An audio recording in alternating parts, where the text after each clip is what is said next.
Hello everybody and welcome back to my channel, and today's video is going to be a Father's Day DIY. I don't get to make that many stuff for my dad, so Father's Day is always a good time. I find it very hard to find good material for men that, you know, it looks manly, if it makes sense. But today we are going to do an upcycling project. My father always loved to upcycle stuff, so he's going to appreciate this even more. And we are going to turn an old belt into a magnetic cuff, so I can wear it that way.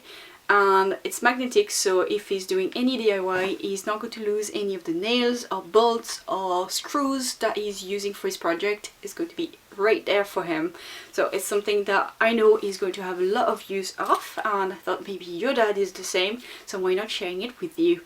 Alright, let's get going. So first off, you're going to need a belt that you no longer use.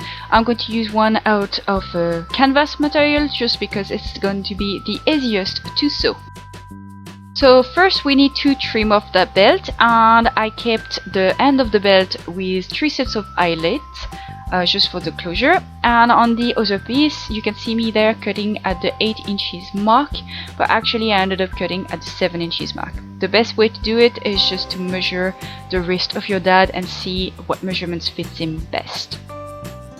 So next you need to attach the 2 pieces together, so you're going to put them together, and on top of it you're going to cut a piece of the remaining belt that you have into a small rectangle like this, and you're going to sew a box type shape to attach them together. You can do it by hand as well if you. So the next step is to glue on our magnets. So all I had was those little round magnets, but you can get it in strips as well in the craft store. And I just fired up my glue gun and glued 2 rows of magnets. I glued them in between the eyelets and the belt loop.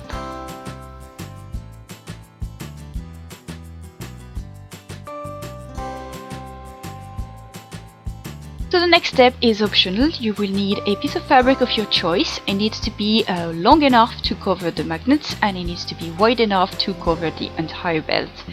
My piece of fabric was big enough as well, so I could hem it so it would look a bit cleaner. I've done it with machine stitching, but you can do it by hand or you can hem it with the glue gun as well. That would work just fine. The last step is to glue the piece of fabric to the belt. Bear in mind that the thicker your fabric, the harder or the less magnetic it might become. So maybe if your magnets are not very strong, I would advise you to use a very light fabric or no fabric at all.